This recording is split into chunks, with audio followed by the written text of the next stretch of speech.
Provavelmente, a tristeza que acusa os meus olhos prende-se com essa caderneta de perda, esse naufrágio. São imagens tristes e violentas, porque são imagens de um mundo desaparecido. Próteses melancólicas de um mundo em extinção. Será necessária uma ruptura radical com esta era materialista, em que o individualismo é o motor da máquina social e com o grotesco vazio do consumismo em que nos agitamos perdidamente e que é, não podemos ignorar, uma nova forma totalitária, absolutamente falsa, uma nova forma totalitária, alienante, repressiva e degradante da natureza humana. A sua permissividade é absolutamente falsa, não passa da máscara da pior repressão. Provavelmente, nunca terá havido tantos escravos e escravatura como hoje. Como iremos ultrapassar esta humanidade em que a barbárie dos corpos destroçados, mutilados e decepados convive, indiferentemente, com a euforia colorida do comércio? Acredito no poder imortal da arte, o meu único Deus. Acredito no poder catártico e purificador, no poder da sua consagração estética, na sua capacidade para nos dar asas que nos permitem voar sobre o mar ilimitado e planar livremente sobre toda a terra. Acredito no seu poder para convocar a elevação e afirmar o que o homem tem de melhor, a esperança, a beleza, o bem. E é apenas isto que se pode opor à incredulidade, ao cinismo e ao vazio interior do mundo moderno. Acredito que a arte purifica o homem perante a catástrofe. Ela é um movimento instintivo do corpo da humanidade para não vergar nem sucumbir sob o peso dessa matéria, que impede a nossa elevação. A arte sempre foi a arma do homem contra a matéria que ameaça submergir o seu espírito e terá de ser agora, mais do que nunca, nesta sociedade sem alegria, desesperadamente materialista. O progresso material não traz aos homens a felicidade.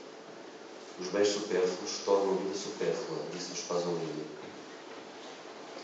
A vida espiritual é o testemunho da dignidade do homem e a esperança do homem que sofre a sua falta de dignidade. A arte exprime a necessidade de harmonia do homem, mas também a sua necessidade de fazer perguntas e desconstruir para construir. É essencial continuar a transportar a chama, a preservá-la, a salvá-la cuidadosamente, a passá-la a alguém que há de vir, a mantê-la acesa. As pessoas esquecem o passado e a responsabilidade de transportar a chama. A única força de contestação do presente é o passado, disse-nos também Pasolini, que também era ele um puro homem do passado. Somente conhecendo e interrogando o passado, confrontando, podemos ter acesso ao presente. O artista exprime o instinto espiritual da humanidade, traduz a atenção do homem em direção ao eterno ou a uma qualquer forma de transcendência. A arte transporta em si uma nostalgia do ideal e exprime sempre a sua procura. A música de Bach ou de Vivaldi ecoará para sempre nas falésias de mármore que nos aprisionam e será sempre a nossa única evasão possível. O artista, no seu movimento para o ideal, perturba a estabilidade de uma sociedade. A sociedade aspira à estabilidade. O artista aspira ao infinito. É essa a responsabilidade do artista e o sacrifício espiritual que lhe é exigido. Com a sua consciência especial e a sua rigorosa demanda da momentânea verdade absoluta, ele vê as coisas antes dos outros e oferece-as ao mundo, mesmo se por vezes possam parecer apenas feridas abertas e vulneráveis. A arte coloca questões e dúvidas, instala perturbações. Ela é a consciência da memória e da estrutura emocional do espaço. Existe uma alma em tudo o que é bem feito. O que é mal feito é rombo, baço, triste. Tem de haver uma dignidade dos materiais, assim como há uma dignidade das ações. Pense também em Jacques Tati, quando me lembro de que Deus está nos detalhes. A ética do trabalho obriga a que um artista não possa ser indulgente consigo próprio, pois não ser absolutamente exigente consigo é não respeitar os outros. O autocontentamento é o que mata um artista. É essencial reservar sempre ceticismo, dúvida, resistência. A própria obra só poderá ser boa se resistir ao seu autor. O rigor e a ordem da perfeição do trabalho representam uma ética que não conhece a menor resistência. A confluência da verdade e da beleza implica que acreditemos que o que é belo é bom e que o que é bom é verdadeiro. Não podemos desistir da procura do belo e do verdadeiro. É esse o caminho para o nosso renascimento. A arte é um trabalho que não quer servir o provisório. Entre o processo e a ação de construção da obra e a realização do seu acabamento final, joga-se um dos maiores dilemas do urbanismo: assumir a experimentação, o inacabado, ou passar à etapa utópica do acabamento, transformou-se num conflito íntimo do coletivo artístico, sem solução fácil.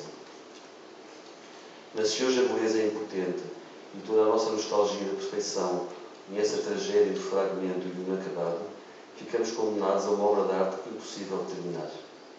Talvez a beleza só possa ser pensada, talvez só aí a sua perfeição se manifeste totalmente.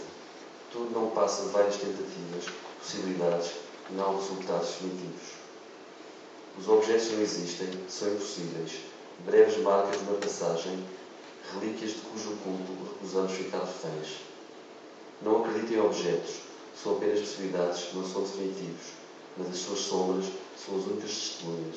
Como disse, por trás de cada sombra existe um objeto. Alberto Giacometti, no seu pequeno estúdio, não conseguia parar de recomeçar, de tentar, de falhar de novo e de recomeçar de novo. É impossível deixar algo acabado. É impossível realizar um retrato. É impossível reproduzir o que se vê. Para ser capaz de fazê-lo, teria de morrer, dizia ele. A arte é sempre uma decepção. Não pode prometer nada. Mas a sua secreta ambição é desmesurada. Parar o tempo. É compreensível que a maioria das pessoas prefira o fogo de artifício e o espetáculo ao silêncio e ao vazio. Nietzsche afastou-se de Wagner no momento em que este começou a ceder à tentação do espetáculo e a empreender uma linguagem apenas de efeitos. Caminhamos para uma civilização de espetáculo em que o sensacionalismo, a frivolidade, a superficialidade e o entretenimento são a expressão de uma indiferença passiva que aceita tudo como sendo cultura, até chegarmos a um ponto de já não saber o que é cultura. Teremos de aceitar o reinado do vazio estéril? É muito difícil dizer não, recusar a facilidade e a sedução, escolher o caminho que a todos os níveis será o mais difícil, o caminho da austeridade e da pobreza de meios operativos. O grande público está ofuscado pelo espetáculo e pelo fogo de artifício fácil, está enlouquecido e manipulado pelas campanhas demagógicas que o querem impedir e tornar incapaz de aceder a valores que o possam fazer questionar aquilo que lhe é dado como certo. Está habilmente manipulado e condicionado pela esmagadora cultura de massas. Só tem acesso a produtos de consumo em série. É difícil, nessas condições, ter interesse ou conseguir chegar a uma arte mais exigente. A sua identidade arcaica e genuína foi substituída por modelos de consumo completamente distantes da sua realidade primordial. Esta é uma questão da mais básica economia de mercado, num tempo em que os principais estímulos são a brutalidade, a idiotia e a artificialidade. Oscar Wilde avisou-nos de que a popularidade é a coroa de louros que o mundo coloca sobre a má arte. Tudo o que é popular está equivocado. A má arte serve para consolar as pessoas com a falsa promessa e a ilusão de estarem finalmente a compreender o que os artistas querem transmitir, sem perceberem que se trata de uma manobra perversa que visa impedi-las de realmente percorrerem um caminho mais elevado. Aquilo a que podemos chamar a tortura do terror estético vigente despedaçou a nossa memória em destroços tão pequenos que a ninguém mais podem servir, como diz Gerhard Merz. Dessa maneira, se substituiu a criatividade temporal por kits, o poder criativo e construtivo por falsas promessas de conforto e alegria. A arte mais rigorosa e radical nunca poderá ser um sucesso de massas.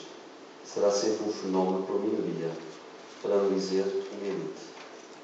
A arte torna-se, nestes tempos, um duro exercício de resistência, onde o artista permanece na sombra e, através do seu trabalho, faz dela o seu dia mais luminoso, caminhando no fio de uma afiada lâmina com alguns outros discretos companheiros dessa solidão. Mas, como diz Pedro Costa, temos de saber dizer não. E temos de saber que um filme é uma construção, mas uma destruição também pode ser uma construção. Vivemos numa época sem estética. Não temos falta de imagens. Bem pelo contrário, sofremos a excessiva e invasora proliferação de imagens. O problema é a falta de conhecimento sério e de imagens credíveis, cuja ética de construção seja o seu valor mais intrínseco.